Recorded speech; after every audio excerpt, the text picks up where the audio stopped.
Good evening, ladies and gentlemen. I'm back with another amazing episode of Live with Musa Sheikh. We are going to talk today about investments, mainly the alternative investments, which are becoming the new era of investment. When we say alternative investments, we always talk about those areas to make money which has always been not in the tradition. So you are going out of your head, you are innovative, you're creative, you are producing something that will bring the most relative or absolute benefits and returns for you.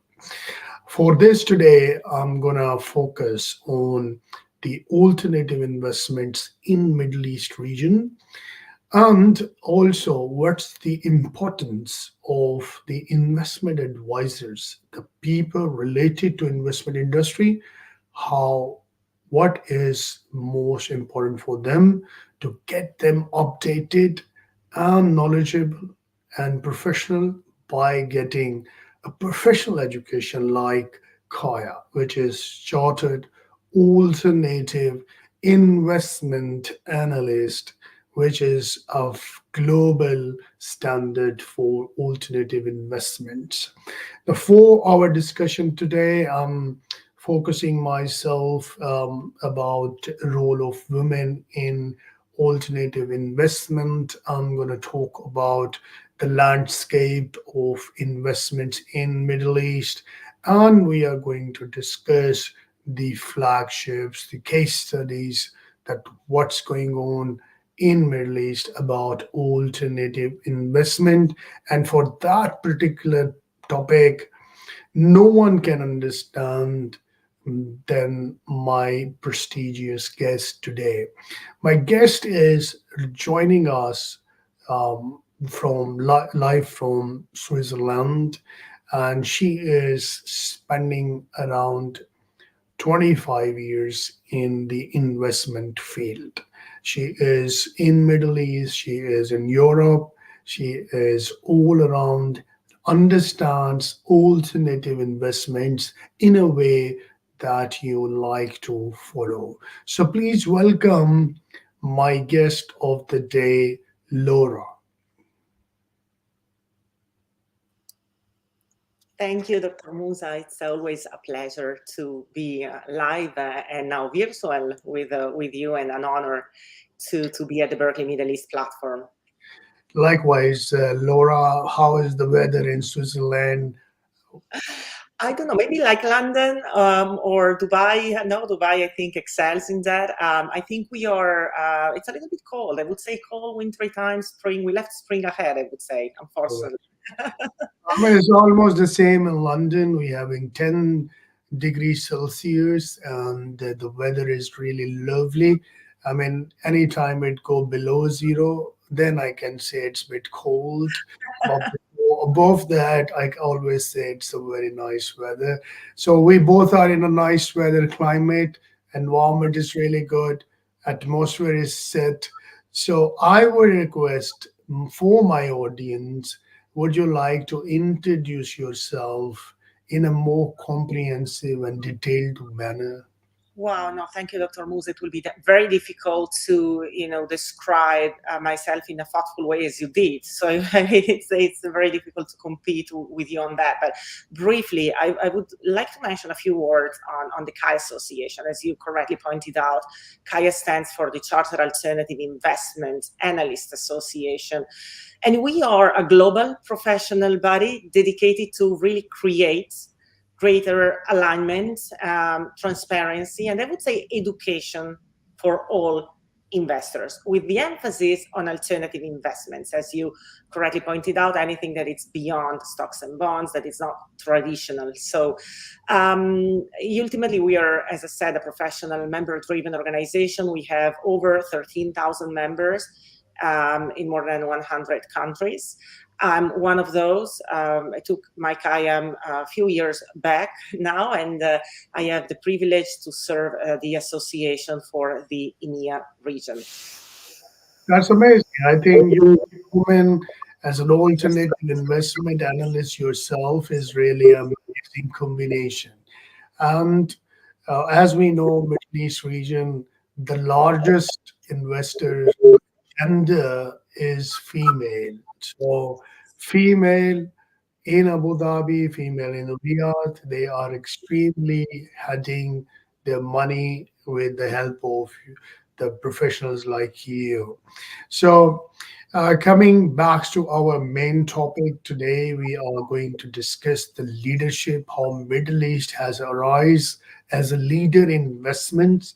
We saw a couple of uh, mergers, acquisitions, and whenever we come across as either it's a Qatari investors or it's an Abu Dhabi investors or it's an a Saudi investors, especially in Europe and UK, we saw whenever there is a downfall of an organization, and we saw that the investors from Middle East, they are the one who is behind the acquisition. So it's always very exciting to look into Middle East. Now let's talk about being you are connected with Middle East and frequently traveling and understand the market. So what are the key trends driving in the alternative investments in the Middle East region? Yeah, sure, Dr. Musa. I would say, and this is not a slogan, that Middle East alternative investments are going to shine more than ever. So it's the time. If we think at the global alternative assets under management in 2028 is expected to reach 24.5 trillion US dollars, and we closed 2023 with 16.3 trillion. That gives a massive opportunity for people. I like to think about the human side of this business to thrive in these alternative investments. If you think about alternative and not only alternative, I would say it's the assets under management generally in the Middle East. The pace of growth has been really, really impressive, growing from 100 billion to 1.2 trillion. And now the data of 2022, sorry, I forgot to mention, and with a 7% of compound annual growth. And this has mostly been driven by three major enablers that are, profitability transformation, and then we can discuss during the other questions what I mean with that. The pursuing of private markets opportunities, so the real growth of alternative investments, and obviously, as we know, technology. One point that I would like to make, I done a little bit of an experiment, like word cloud and counting how financial journalists were describing alternative investments in the Middle East. And I would like to read for the audience these verbs because they are really symbolic of what they think and what the industry is. Surge, shine, diversify, attract, pioneer, foster, navigate, embrace, transform, optimize, position. Shall I continue? So I think there is a Go ahead. positive. Sound very musical to my ears. So I would say that to sum up, it's a combination of economic diversification efforts, technological advancements, sustainable development, which is so critical and important in the Middle East, and obviously the pursuit of alpha, if we can define what alpha is. And yes. You're right. There are so many new trends I observed where the Middle Eastern are focusing on, especially the healthcare, the health tech, and you saw the aerospace. You're talking the Middle Eastern going to the moon, and there is on the back there is an alternative investment fund, and there is technology, there is manufacturing, there is a biotech. I mean, everything that you do is innovative. Middle East stand there. So Yes. with this, we'll move towards our next question. My next question is that how does the Middle East approach, being you are a Middle East expert of alternative investment, is different from US, Canada, America, this Europe, Australia, Far East, how it is different, how you feel Middle East investment is different, approach to the investment is different. Well, they are different because if we look at secular trends, and I would like to quote two things: inflation and growth.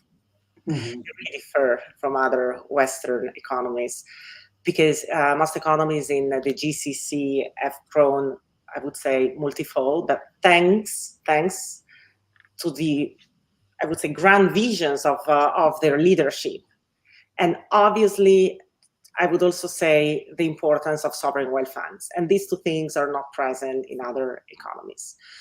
But also, I will also mention the fact that they have been very resilient. If you think about the 2008 global financial crisis, the 2015 oil price crash, the COVID pandemic.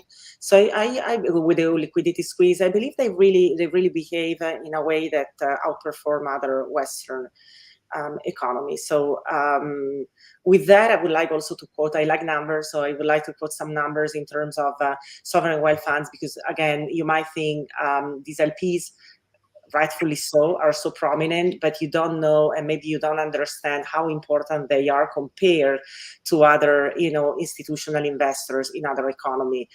It's only in the Middle East we have 28 sovereign wealth funds. Mhm.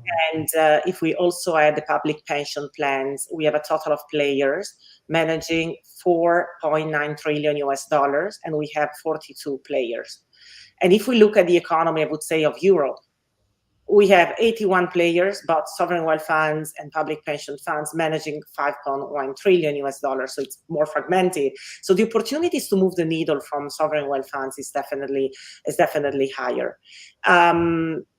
And if I may, I would say that these are, in this the geopolitical, stability that we have in the Middle East is really a positive fact affecting the growth of alternative investments.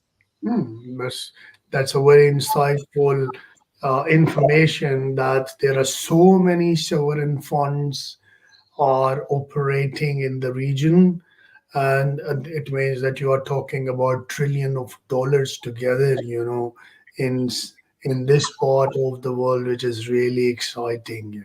Those Yeah. my audience who are not much familiar with, because a lot of women listening to us who is not from investment background, but still they are interested in investments. For them, we can tell them that the sovereign funds are those who are owned by the governments, or and they are contributing money in these funds to be utilized for the larger projects. For example, in Saudi Arabia, we have PIF. PIF is the Saudi Investment Fund that is funding Neom City and all kind of infrastructural projects. We have funds by Aramco, we have funds by Mubadala in Abu Dhabi, and we have a couple of we have Qatar Investment Authority was handling all their investment portfolio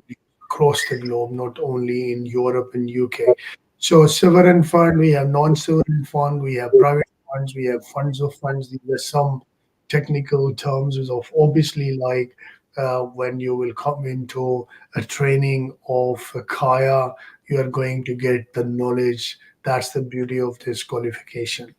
So let's move forward to the my next question that is coming in my head is, what are the sectors that is, if the investors in Middle East are looking like they are promising, they are shining, and they want to invest, they have already invest, how you see the sectors that we need to look in terms of alternative investments? Yeah, and it's question is very linked to the previous one, because when we see what Middle East is doing different, is also doing different in terms of partnership. The GP LP partnership are really prominent, co-investments, joint ventures. So 30 years ago, maybe Middle East was seen like the land of LPs. No, now it's the land where you have talent, and we are GP growing, and these GPs are investing in many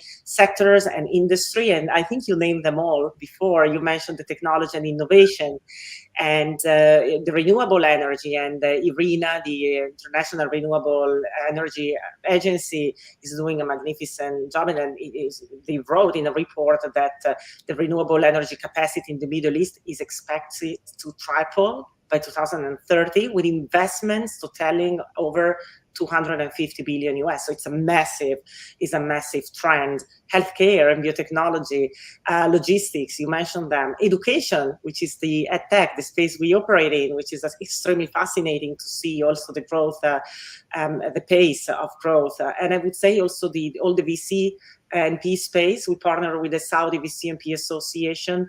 When I speak with their chairman, His Highness Dr. Nabil, he's Koshak is very, every 3 months we have massive growth and massive opportunities, and this is reflecting, and it's a cascade effect to overall and the investors. So plenty of opportunities. That's amazing. All these sectors in Middle East are really promising, as you mentioned, and a new infrastructure is coming in the Middle East.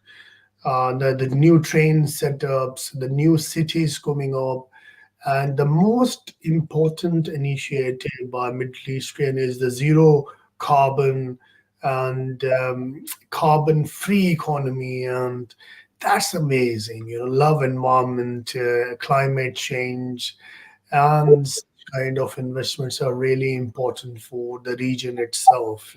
Yeah. So let's move towards the next question of the day, which is going to challenge you a little bit, but not that gonna make a stress for you. So I mean, every investment require regulation.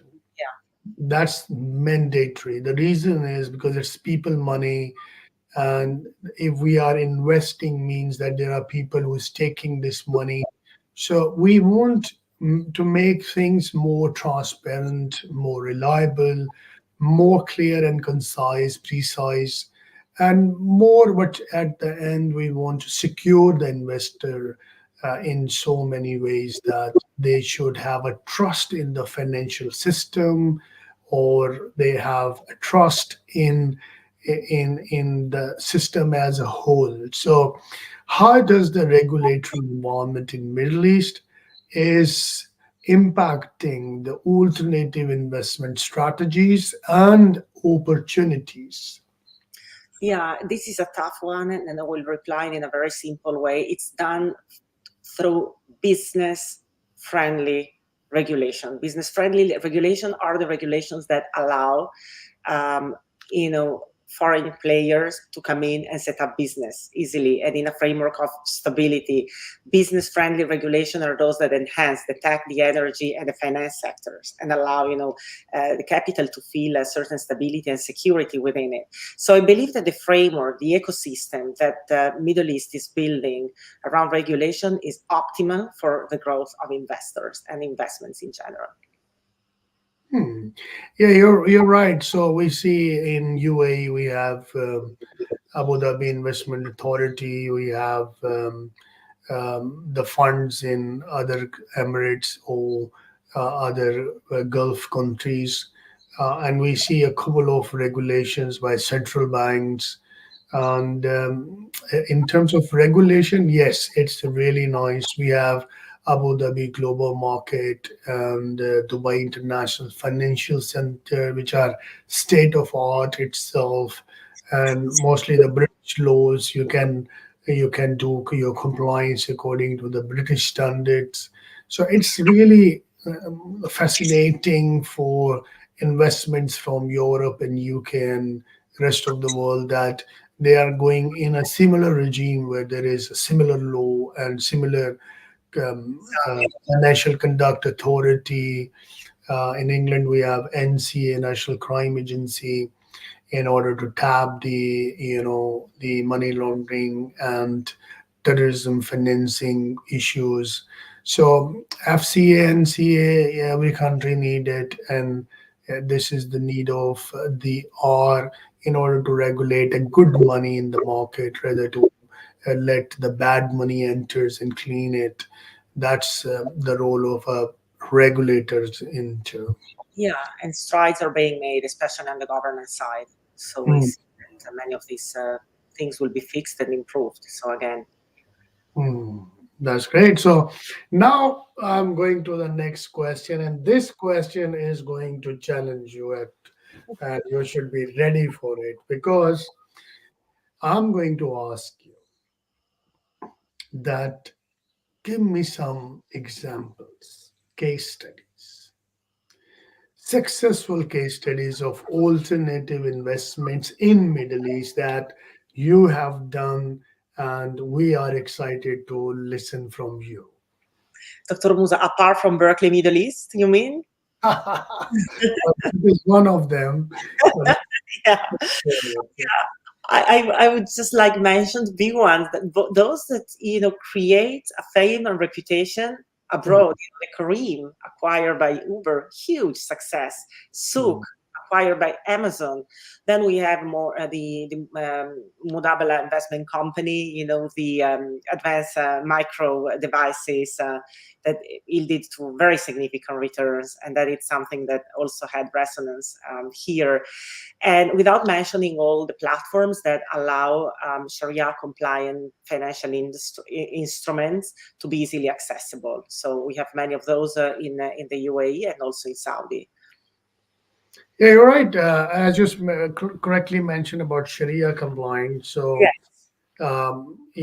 I mean, for my audience, especially who are non-Muslims, I just want to tell them that why Middle Eastern investors are always talking about Sharia compliant, and what this Sharia actually is. So it's an Arabic word. Sharia is the way of the Prophet Muhammad, peace be upon him. There are prophets we have, the Jews prophet Moses, or Christian prophet Jesus, and same way Muslim also have a prophet Muhammad, peace be upon him. So he set up some he brought a divine message from the Creator, that, and one of them was that the interest is prohibited. So being a Muslim investor, you cannot invest in anything, you cannot take invest, and even you cannot deal with it, even if you write as an accountant and in interest entry, a debit and credit, it is also prohibited. Your destination will be a hell, so you will go in hell. This is so serious. That's why, being an investment analyst, you need to be very, very active and understand the suitability for the investors. Now, if you start with the Kaya education, the first chapter tells you the code of ethics and professional conduct. Now, what you are trying to do is you are trying to understand the suitability of the investor, that what is suitable for them. So you can't impose them a solution which is not suitable to them. So for Muslims, they need to be compliant when they are going to invest, self compliant. It's not actually a regulatory compliance. I mean, it's a self compliant to your heart, that you are putting your money, who is actually creating a trade activity. You are buying, selling something, you are investing into a tradable. You're not giving cash and getting cash. This is interest. Or you try to convert a mechanism of trade, real trade, buying and selling. That is quite an interesting topic. Maybe in other shows we can discuss more in detail. But as you express that going to the moon, investing in NASA, investing in healthcare is for humanity, investing in technology, making life easier, making a safer city, infrastructure, airlines. This is what actually I have myself seen and done in the past couple of years in terms of investment. So here the beauty comes, the Middle East and the Europeans, when we sit together, we explain the concept of Sharia compliant. You bring your products on table, we make it Sharia compliant, and then it becomes a larger access to the tool. So this is what is really interesting. Now here, Laura, like when you see your name shows um, a designation Kaya. Kaya. So let's talk about Kaya a little bit, like what this institute does, and who should do get this qualification, and how it helps in building skills around alternative investments. No, absolutely. Thank you for this question. And I think it goes back to the philosophical and religious framework that you were saying. Ethics is important, professionalism is important, and competence and knowledge. So I think we have an ambitious goal. It's really to change and make the financial world a better place to live. But people live in this financial world. And if you don't mind, I'm going to read just one sentence, and I'm Please. going also to challenge you a little bit. Listen to this. Our earth is degenerated in these latter days. There are signs that the world is speedily coming to an end. Bribery and corruption are common. Children no longer obey their parents. Every man wants to write a book, and the end of the world's evidently approaching. So you would say this is something that I read in the magazine yesterday, or even 1 month ago, and it's something describing an old view of the world regarding new generations and something like that. Well, this is an inscription that was found on an Assyrian tablet in 2800 before Christ. This is to say that we want to stop to be pessimistic about this world. The Middle East has an excellent, force that is young generation. You are, 80% of talent that you have are Gen Z, and also, millennials. And we have to take care of the young generations. And I believe that Kaya and Berkeley Middle East have this delicate, task to instill in the minds of of people the importance of educating themselves, because professionalism is crucial in alternative investment, because it really fosters trust, transparency, and credibility, and allows us to live in a better world. And I think strides are made to create this better financial industry, this better world with sound ethics, by a different financial instrument, being Sharia compliant or not. But we all strive to make our efforts with best practices. What is different in your countries that I really admire is that you have these visions. You are the government approach that it's endorsing talent. And this is particularly, and I just like to go back to what you said at the beginning about having, maybe wealthy women managing money. So there is a need also for education on that topic. There is a need for education to the over 7,000 people working for sovereign wealth funds. Ultimately, we have a goal, which is fiduciary duties, protecting an investor. And we need to be able and have the technical knowledge, I repeat, to do our job better. And Kai is here to provide that technical knowledge. We do it through credentialing, we do it through a 2-level exam, and we are happy to have a strong community and a network, so you can enter also a peer, a network of peer and thinking like professionals that you can exchange on different topics. But what is important here is to gain more credibility, and this is the reason number one why Kaya professionals take the Kaya exam, because they are more credible at the eyes of their employers, but more credible also at the eyes of their clients, which I believe it's very, very paramount in this industry. Yeah, Bo, absolutely right. And I want to add a few more things here. If you see the curriculum of the Kaya examination is very well designed. You will be getting to know what is alternative investments.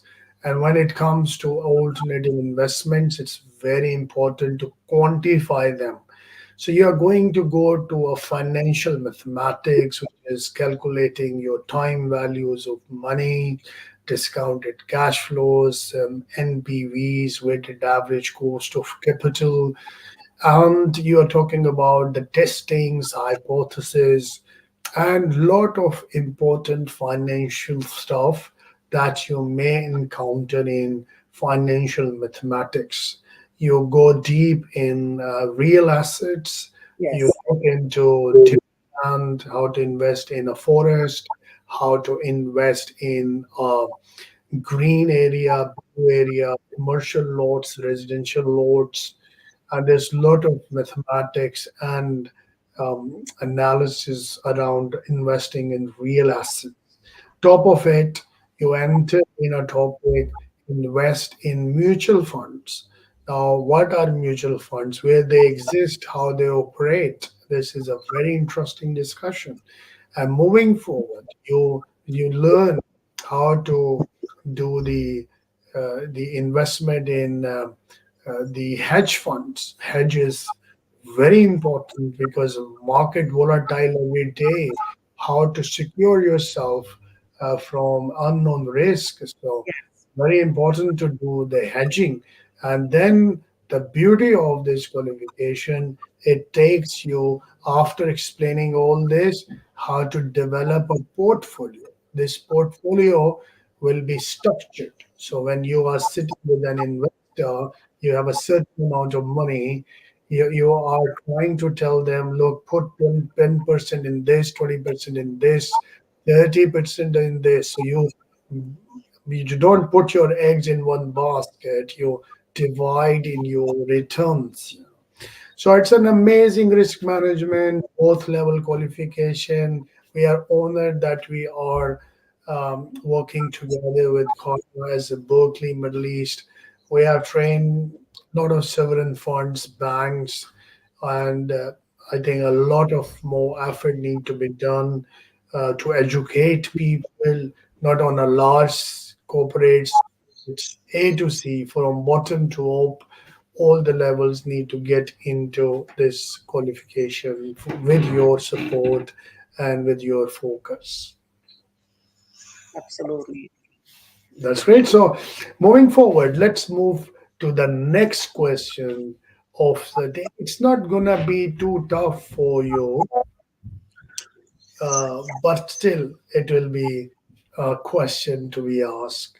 So, what you think? Like, what role institutional investors play in shaping? Because institutional investors like Microsoft, you're talking about blue chips companies, and when it comes to Middle East, we have Aramco, we have NOC, we have the Qatar Gas. So all these institutional investors are how they are playing their role in Middle East for the alternative investment markets. I do believe that they play an important role through capital allocation decision is in the decision making process where they play the role in the ability to articulate their investment policy strategy and to refer to what you're saying before, you were saying, Kai allows you to understand not only, different alternative investment asset classes per se, but as an holistic process. How can I build a strategic, portfolio made of both traditional and alternative from an institutional investor standpoint? And the institutional investor is particularly sophisticated. It's particularly sophisticated in the Middle East. Is very highly sophisticated. So that's why I believe that also foster this transparency, this alignment between, investors and manager, and education plays a paramount role on that. Hmm, that's interesting. And maybe I can ask in the next question that what is the impact of culture in investments? So, for example, if you are an investor from Europe, you are an investor from China, and you are an investor from Middle East. So, how do the culture factors influence decision making and strategies in the Middle East region? Sure, and that question makes me laugh because being myself, Italian naturalized Swiss, but at the heart I'm Italian. I'm a really, a fan of what is the made in Italy. Which is like a brand that was created in the 80s just to define the excellence and the quality in certain industry, not the financial one, huh? Not the financial. It was more in fashion, in food, in design, and in automotive, and you can imagine what I'm referring to. But here, what I see is a tremendous opportunity for Arabization of the financial world, meaning there are some very interesting aspects of the way the Middle East is conducting financial business that should be maybe exported somewhere else and make it like the way to behave. And definitely what I would say is that culture, if you don't understand the culture, don't even go to a country. If you don't understand that, maybe if you are a GP and you want to have a partnership with a local P, you need to understand a little bit better what Sharia means and the implications in the industry. Well, I think you have to do your homework and be, and doing the homework in the Middle East, it's amazing because you have a culture where you're really based on hospitality, on personal engagement. You still have values that are really attractive. You have this family and legacy. For me, it's extremely fascinating, and also relationship, trust, the importance of social capital. So that is something that I like, that is shaping the alternative investment industry and making, I would say, less transactional and more meaningful. That's really amazing. I think you have summarized it in a very nice way. Culture really is dynamic in other part. If the Italian culture, so the woman in Italy, for example, is more into fashion, more into diamonds, more into makeups, cosmetics. Same way, Middle Eastern women, as much I know, they also admire fashion. They like to hold Goche Cabana, and they follow the brands in their purse, in their suitings, and their shoes. So fashion always remain a very good investment for the investment company, and there's no doubt you need a woman. There's a woman. When it comes to women, I believe the culture doesn't matter, because the women everywhere in the world, approximately 90% have the same desires and feeling. And though the men is, men, you take men anywhere, they will also behave the same. You're absolutely right. Culture really impacts. It's a hospitality culture, which is going to be unique in Middle East because it's more caring, more lovely, and more fascinating. So let's discuss something about learning and development. How you think that as investment industry background people, how we should keep learning and developing ourselves because industry keeps changing. Maybe Yes, yes. 10 years before investment patterns were different. Now investment patterns are different. So let's discuss something about learning and development. Sure, sure. And I would, take the opportunity to to quote something that has been said by Hamad Al Mazrouei, who's the managing director of the Abu Dhabi Global Markets Academy and their chief operating officer, a great person, a visionary. And he says that it's talking about the Abu Dhabi Global Markets, but it's applied, can be applied, to other institutions. Long-term sustainable employment and job security remain paramount globally, prompting nations to implement initiatives to cultivate local talent pools and address market demands. So for me, that with that simple sentence, it encompasses, what we are trying to accomplish on this webinar and on these conversations. And I believe that one thing that is particularly important when you do business, and we are in the education business, is the importance of creating an ecosystem based on partnership and trust. That's amazing. So I will be moving towards my last question of the day. That is more about a woman, because Berkeley Middle East is focusing on women empowerment, and we are trying to make women self-independent, because this is the way you can save her from exploitation. How a man typically exploit a woman on certain points. One of them is the money. That Mhm. if the woman is weak, she can't meet her end needs by herself, so she's looking to a man, and man can exploit this kind of need. So, and that's create problems for the society, bring injustice. So that's why we are very particular about making women strong, so she should have her own money, and so she should not depend on others, and this will save them. It's a firewall between them and a bad man or a bad society. So if you go, I mean, I'm very astonished to listen that a qualified woman is going in an interview, and the man interviewing is saying, look, I'm looking for a woman who is flexible, right? What does it mean flexible, right? This is not your mandate. This is a workplace. Keep your Exactly. you keep your shit out of this room, and maybe 60 to 65% women across the globe is suffering from this mentality, because and somehow some has no much choices to accept, and this is how the exploitation starts. So the voice of global women is very committed to create awareness, create a platform opportunity where the woman should become financially independent, and then can say, okay, yes, that's the world. The next world is for women. The reason is the number of women is also growing, so we need to prepare them from today for the future world. So Yeah.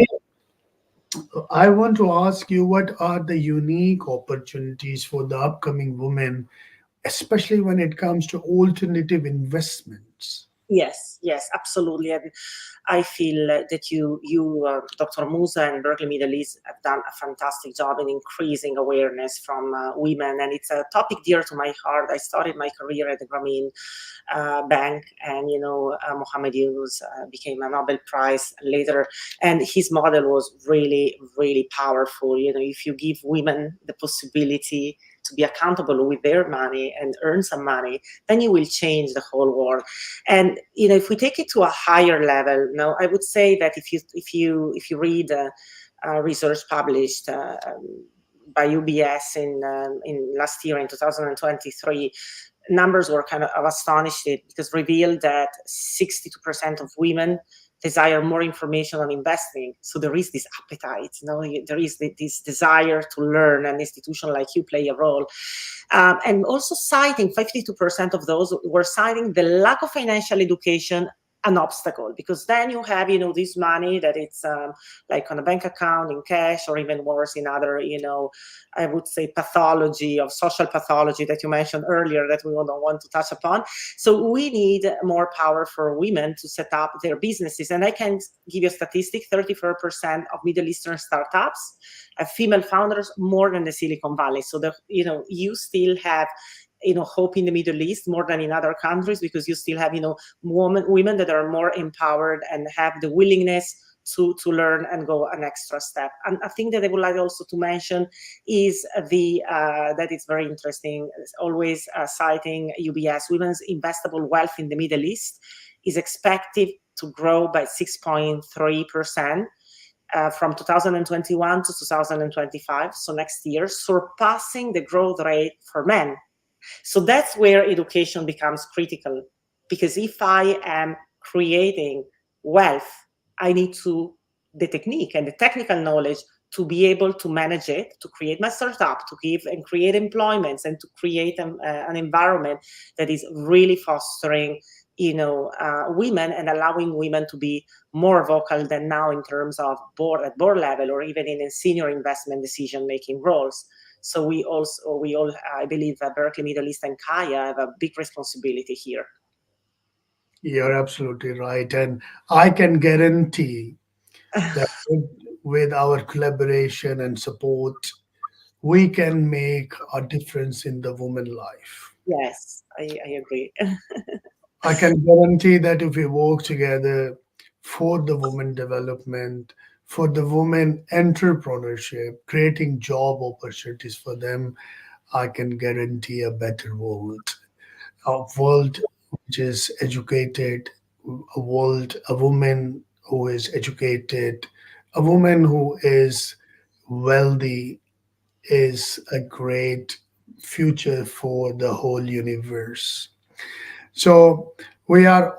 So I'm not going to ask any more questions. I'm just bombarding you a lot of questions. So I will request you for your closing remarks for the day. Yes, yes, and maybe I would like, as now I know you're in London, there is a nice book to read. It's been written by a gentleman in 1603, so quite back ago. It's John Stowes, and it's a survey of London. And John Stowe, in this book, he focuses on, I would say, the physical aspects of the city, the streets, the building, and London is a fascinating, and beautiful city, built and by the Romans, huh? And but also he also talks about the society and how does it take to emerge in this society, and the different professions, and the merchant and the traders, and then he talks about one point that it's theater, the importance of going to theaters and these social habits and create this networking and the social capital. And you might not know, and I've just discovered it, and I found it an extremely fascinating concept. At the Globe, at Shakespeare Theater, they were kind of the actors and the audience were on stage. So even the audience was on stage. And if you wanted to have a say, and if you wanted to be part of the play, even if you didn't speak, but you were kind of where the game is, you had to be on the stage. And so this is for me the basic message. Don't be the passive audience, seated and checking your phone, or if you think it's something is boring. No, be where the play is actually taking place. So, and you have to do something to that. You have to do something. Plus, if you are lucky enough to live in the Middle East and the UAE, where you have the governments and you have this beautiful public and private partnership that allow you to invest time and money in education, then I wouldn't think it twice.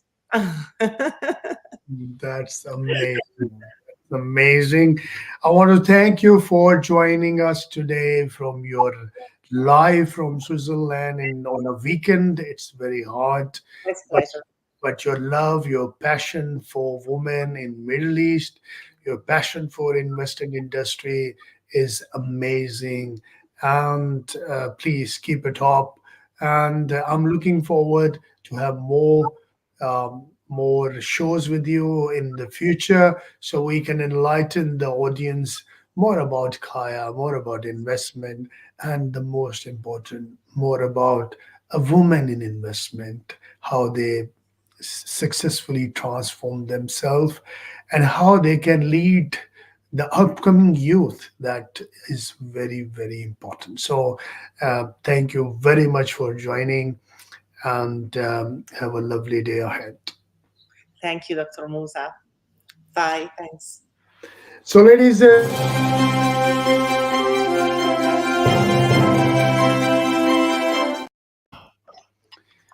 So thank you very much for watching this program.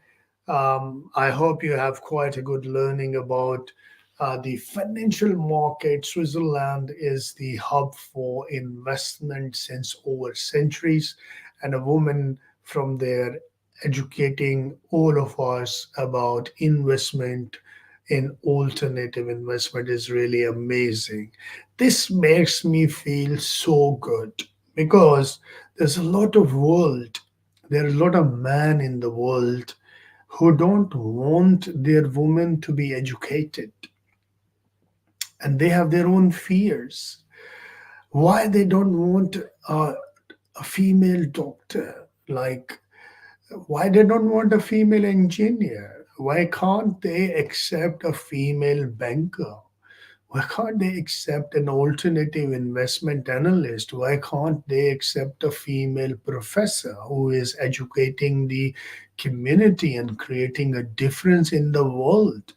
Come on, this is the end of this obsolete thought to keep such an creative, innovative human being, which we called a woman, who is a mother, who is a sister, who is a daughter, and you are trying to keep them in home without educating, don't caring about their health care. This is what you are. This is hilarious. That this need to change, and together with the support of the like minded men and women, we have to build up a better world for men and women together. We need to create educational opportunities. We should encourage for leading them in the leadership roles and creating a better world together. So, with this hope that wherever you are, whatever you do, keep yourself healthy, fit, and happy. And do take care of your surrounding, your neighborhoods, how they are, because we as a human, we need to help each other. And helping each other has some pleasure which comes in our heart and which remain forever. Thank you very much for joining today, and I'm looking forward to see you in my next episode. Till then, goodbye, good night. Take care. Masala.